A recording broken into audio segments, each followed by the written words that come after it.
What's up, guys? This is CJ again for the Strike YouTube channel, right there.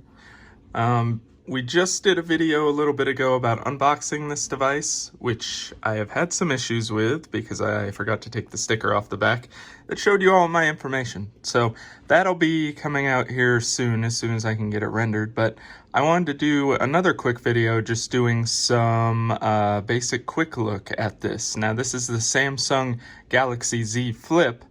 And this thing came out about a week ago, and I've been using it for about a week, so I wanted to give you guys some initial impressions and just a quick look at the device and some of my favorite features. So let's just take a look at this right now. So you can see this is the basic device, and there's me.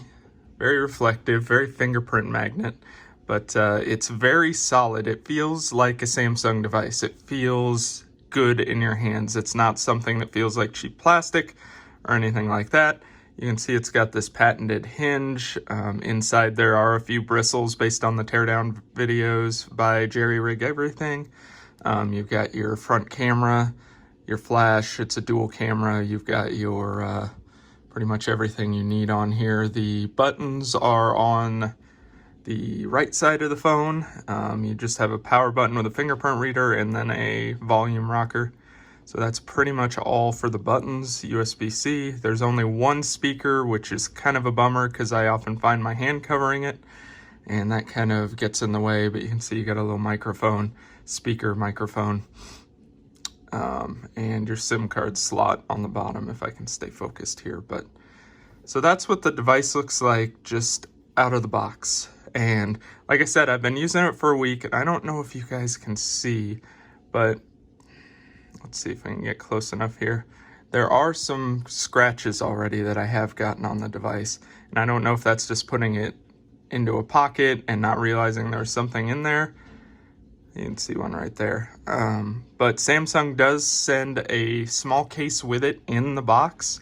I just don't like the way it feels. I mean, it's just a plastic case. So if you guys are probably going to have this in a bag or in a purse or in something, I'd say get a case. There are a couple I've seen online so far. They're not your traditional case, but they have two pieces, one that covers the front and one that covers the back. So that's a good look at that. And as you can see, just in the time we've been messing with it, there are fingerprints all over this thing. But anyways, this is probably what you want to see. So there you go. That's how it opens. And it's funny just walking around the shopping mall or Target or something, just holding this thing like a mini laptop. People give you double takes because it looks like you snapped your phone in half. But you can see how that hinge mechanism there just works. Let me turn it this way. Let's get it in focus here. You can see the back kind of slides over that Samsung logo and then back. So the hinge is actually pretty nice. It feels solid. There's some magnets in the top that kind of keep it from flying open. You can still open it and close it with one hand, but it's got enough resistance that it feels premium. So that's what I'm really liking about it so far, is that it just feels good to hold. And for some reason, and this goes back way older to flip phones, whenever I feel one of these phones with it closed like this, it just feels more protected because you're not worried about the screen breaking or anything like that. I mean, with these, you have to worry about the plastic coating on the screen getting scratched and all of that. But just in general, having this that's metal and glass just feels premium, and it feels like you're going to be more protected. So once you open it up, we'll shut the screen off here so you can kind of see. You can see the crease right down the middle there. You can definitely feel it when you're scrolling around on the phone. It doesn't bother me that much, but when I've let other people use the phone, that's kind of the first thing they notice. They're like, oh, there's a little dip right there. And yeah, it doesn't bother me. I think it's something that they'll eventually figure out on the Razr. I think they made the bottom of the screen kind of slide into the base, so there's not that little dip. But also on the Razr, when you close it, you have a little gap right here, which on this device you do not. So that's, I think, a good thing about this one. You can see the screen itself and my lovely wallpaper. Just hold this thing up here. as you can see the reflection in it. But like I said, the top layer screen is plastic. There is a thin layer of glass underneath that, but as we've seen on the internet, you can scratch this plastic pretty easily, even just opening it with your hand. Now, I've opened it one-handed many times just by digging my thumb into the side here, and I've not had any issues, but that doesn't mean you won't. So you just want to be careful. And you don't want to have keys in it, or you don't want to accidentally close a quarter in it in your pocket or something like that. So that's some of the basics here. And as you can see, it's just running, it does run Samsung standard operating system on top of Android, but I have switched to Nova Launcher. But it's, I mean, that's what it looks like. So the one thing I do like is it's a little narrower. So it feels better in my hand. It's taller, which makes some YouTube watching weird because you have bigger black bars. But when you're holding it, it just feels better because you can reach across the entire screen with your hand. And, you know, there are some issues reaching the top of that screen, but you could also just use it like this.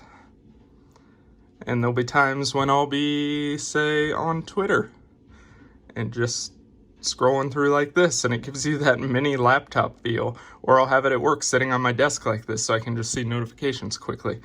And that's super nice. I kind of dig that. So that's kind of the opening and closing of it. One of the things I did want to point out is the screen on the front. So when you just tap it, it is a little touchscreen. It goes to the Verizon logo. But what I found out is if you swipe from the left to the right, it shows your notifications. Then you can click on them. Like if I click on this Bleacher Report one here, that's the Instagram one, but it'll give you your notifications. Now, I can probably guess why there's not a big screen on front like the Razer has, because there's a battery in the top and the bottom that are connected here.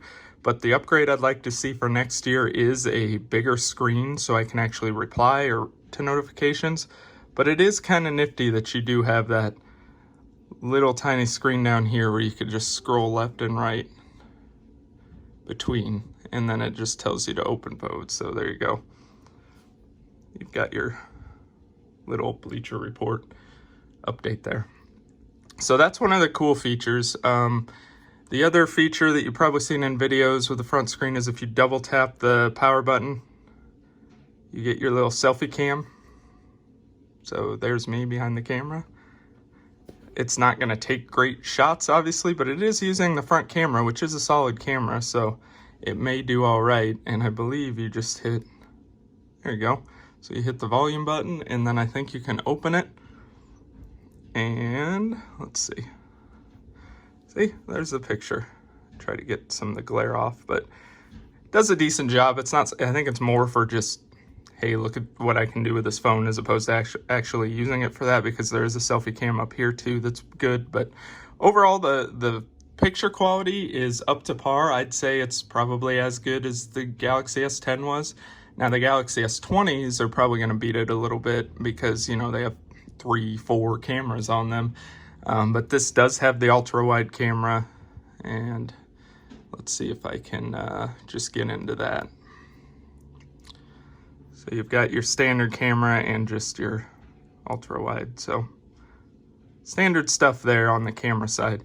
I'd say my only complaints, aside from the screen being a little small, is I don't know how much I like this power button not being raised at all. I mean, it works nicely for scanning your thumb to unlock, and it's quick, but I often find myself accidentally hitting the volume instead of the power button when I'm trying to turn the screen on, unless I'm really paying attention. So, but other than that, it's fine. So let me, I'm gonna take you into YouTube here, and I'll show you what those black bars look like.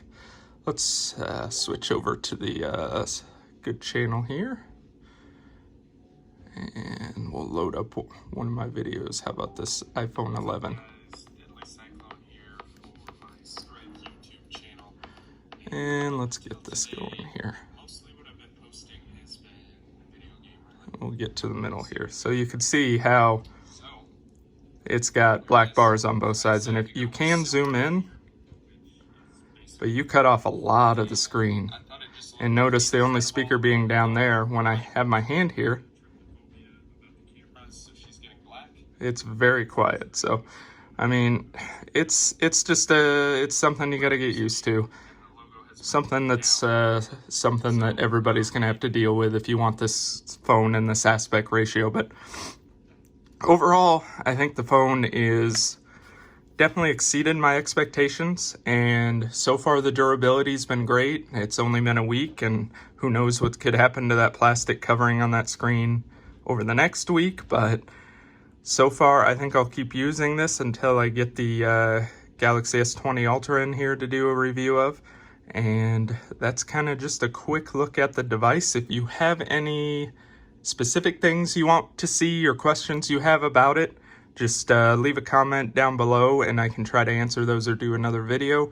Always hit that subscribe button for more of these, and the bell just so you know when I post stuff. But head on out to my YouTube channel. You can see in the background here, I've got Fortnite and Call of Duty and all kinds of random stuff, along with hopefully more tech videos coming. So that's a quick look at the Galaxy Z Flip.